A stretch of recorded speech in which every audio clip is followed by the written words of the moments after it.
Chapter 2, words. Of course, we're going to start with a poem.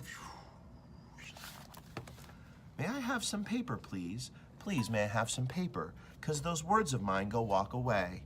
They go walk away all by themselves and get lost in the crowd. May I have some paper, please? Please, may I have some paper to catch these words and wrap them up where they can't walk away, slip off the edge and drown. Whoa, is that a great poem? Poem deep in my heart as a writer. 'Cause these words of mine go walk away. What is that? And what does she mean? If she doesn't have paper, they go walk away.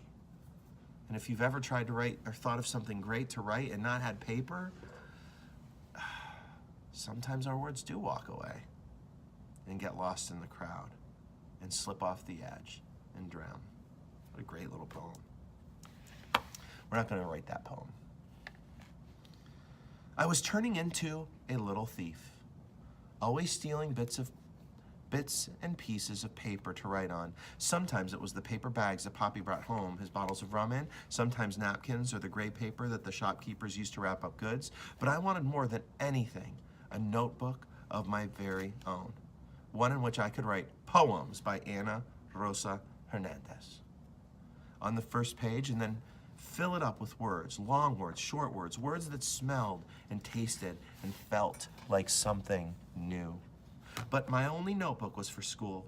Mommy told me that a new notebook cost 40 pesos, a lot of money, 2 whole dinners for our family. How many bottles of rum can Poppy buy with 40 pesos? I wondered. My brother Guario had a notepad. It was filled with pages of empty spaces. New character, Guario. My brother Guario had a notepad. It was filled with empty spaces, waiting for words. I asked him once, Guario, can I have your notepad to write in my poems in? He shook his head. It's for work, Cara. I'm sorry, but you can tell me your poems anytime you want. I looked up at my big brother and smiled. Guario worked as a waiter at a restaurant near the beach. Everyone knew that Guario had one of the best jobs in town because he was very handsome. The tourists liked to have him smile and chat with them while they ordered their food.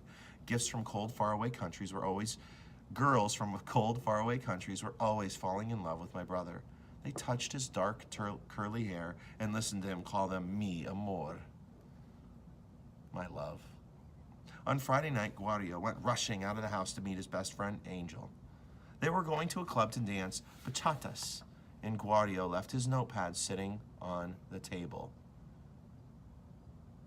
I was alone in the house.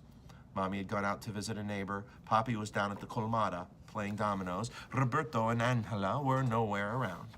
Suddenly, a breeze swirled through the house and flipped open the cover of Guario's notepad.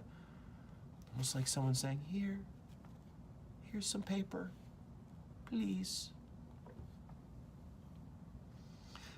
It showed me all the lovely blank spaces waiting for words. I could write on a few pages and tear them out, I thought. Guario would never notice.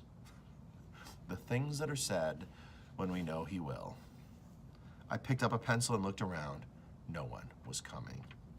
Now, realize how important paper is and how hard it is to get. And Guario has this job, and he uses this notepad for his job. And if paper's hard to get and she starts using it, what's going to happen to Guario? So let's make a prediction. I think we've got some foreshadowing here. This whole book is kind of foreshadowing. This chapter is kind of foreshadowing what's going to happen at the end of this chapter. And I think right now you probably have a pretty good idea. So I wrote, first one page, then another, and another. I stopped when I had filled 5 pages with words, 5 pages of words about Mount Isabel de Torres and about Sasua Beach, which I love. I wrote about the Niños and about climbing my favorite gree-gree tree. I wrote a poem about Angela, my beautiful, silly older sister who knew nothing about how to smile at men passing by our porch. I wrote about my brother Roberto, who worked hard in the sun renting beach chairs to tourists. Suddenly the lights went out. It was another power blackout. A good thing too, because I might not have stopped writing. Okay, so we know they have electricity and we know there's a blackout. So that tells us a bunch. They obviously don't have enough money to have a washer and a dryer, so they wash their clothes in the river. There's a blackout. Those of you that have read City of Ember know that blackouts happen when you don't have very good electricity. It can also happen for other reasons. A good thing too, because I might not have stopped writing. I tore out the pages carefully and slipped them into my pocket. I went and sat on the porch and watched as the sky filled up its blue spaces with pinks and oranges and a deep, deep purple. Utter darkness swelled over everything. With the darkness was complete silence as well, since the neighbors' radios could not blare out their loud merengues. I felt the pages in my pocket, just a couple more, I thought. No one would know it all. Tiptoed back inside and lit a candle. I sat at the table and wrote under the candle's light. I wrote one page after another until there were no more empty pages in Guadio's notebook. Then I heard a noise. Ana Rosa, are you there?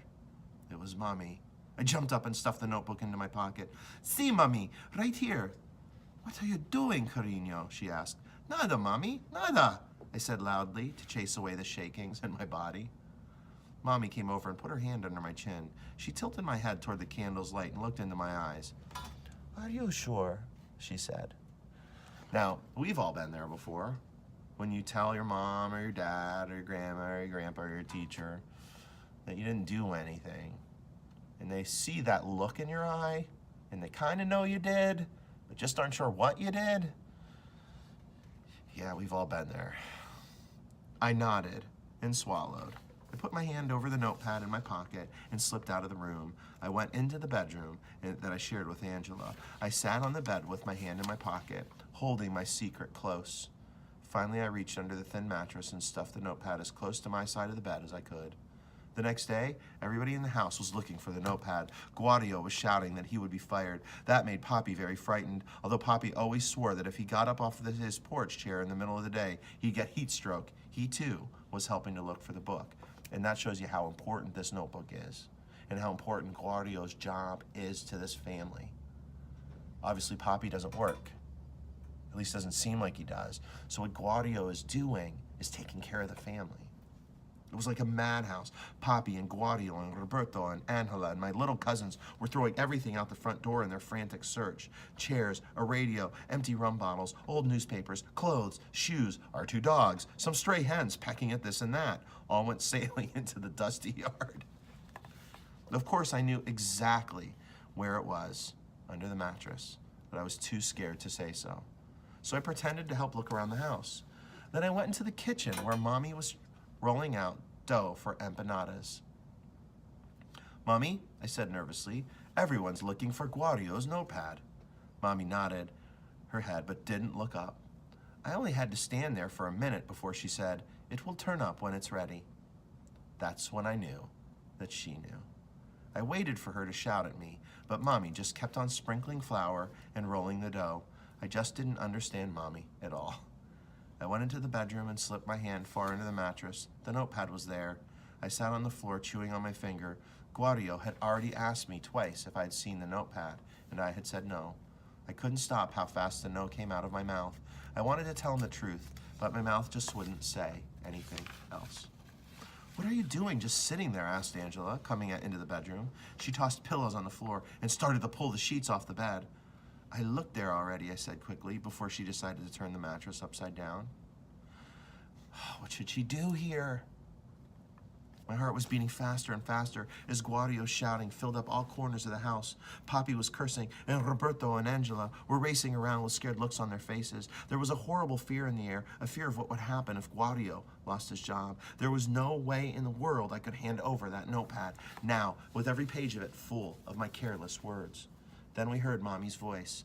"Lunch is ready. Come inside and eat. And stop fussing about that notepad." The stern sound covered me like night's sweet darkness. What is that? Mommy knew, and she wasn't telling. So this reminds me, if you've ever seen A Christmas Story, of when our main character gets into a fight and is beating up this kid and saying bad words, and Mom hears him doing it and takes him home, and Dad comes home and he knows he's about to get in a whole lot of trouble, and Mom acts like it never happened. So Mommy knows that she took the notepad, doesn't just knows, but doesn't say anything. Now, no matter what is wrong in our family, we always listen to Mommy. So when Mommy called us to eat, we stopped our wild hunting and sat down at the table. Poppy said the prayer, and Mommy served us plates full of red beans and rice and crispy brown empanadas stuffed with chicken and spices. There were tall glasses of lime juice and precious ice cubes. I love how they describe that. Precious ice cubes. Ice cubes for us go to the fridge. Sometimes you just press a button, out they come. Their ice cubes are precious. It was one of the best lunches ever, and it could have been served for a holiday. It was as if Mommy had cooked this special meal on purpose to distract the family, and it worked. Afterward, everyone sat back full and relaxed, as if empanadas could make the world look brighter, and red beans and rice made worries disappear. So, Mommy shifts their attention, and everybody calms down. They eat their family dinner, which is a very cheap dinner, by the way. And we'll talk about that tomorrow, about what was in that. But think about how cheap that dinner was. Again, this is not a rich family. And again, Guadio's notebook is important to how much money the family has. We talked about where the notebook could be and what could have happened to it. Poppy wasn't cursing anymore, and Guadio wasn't shouting. How brilliant is Mom? Finally, Poppy reached into his pocket and took out some pesos. He put them on the table. Then Mommy dug her hand deep into a pocket of her dress and put some pesos on the table too. Roberto jumped up and went into the kitchen and came back with some pesos that he put next to Poppy's and Mommy's pesos. Guadio looked surprised, and I noticed that his eyes were turning bright red, as if he were trying not to cry. So the family sacrificing for the brother. But that could not be possible. I had never seen Guadio cry in my life. Guadio was 19 years old, and he was my big, strong brother who took care of everything. Mommy called him Jefe when Poppy was not around. Jefe means boss, and that is what Guadio was. He worked 2 jobs and bought all our food and fixed everything that went wrong. He was always serious. Here, said Poppy, pushing the pesos over to Guadio. Take this and buy a new notepad for work. Guadio nodded and stood up. He walked around the table and kissed Mommy on her cheek. Then he walked out the house to go to work. I watched Guadio's wide back move steadily away from us. When I turned around, Mommy raised her eyebrows at me as if to say, "What are you waiting for?" I jumped up and ran after Guadio. He was at the corner waiting for one of the noisy motorcycle taxis to take him to work. "Guadio," I called. He turned around. I dashed up to him and threw my arms around his waist. His hands smoothed down the flyaway hairs in my ponytail. "I took your notepad," I whispered into his shirt. "I'm sorry." Guadio kept stroking my hair. After a while, he said, "I know what it feels like." What feels like?" I asked. "To want something so bad." "What have you wanted so bad?" I asked, looking up at him. "A future," he answered. And then I saw the tears in his eyes for real. This was not the first time I had heard Guadio talk about wanting a future. I just never paid any attention.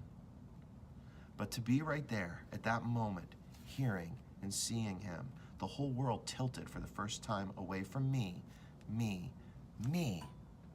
to someone else. My big brother. What is that level? If you think about our levels, when you stop being at level 0, thinking about yourself all the time, and you move to thinking about someone else.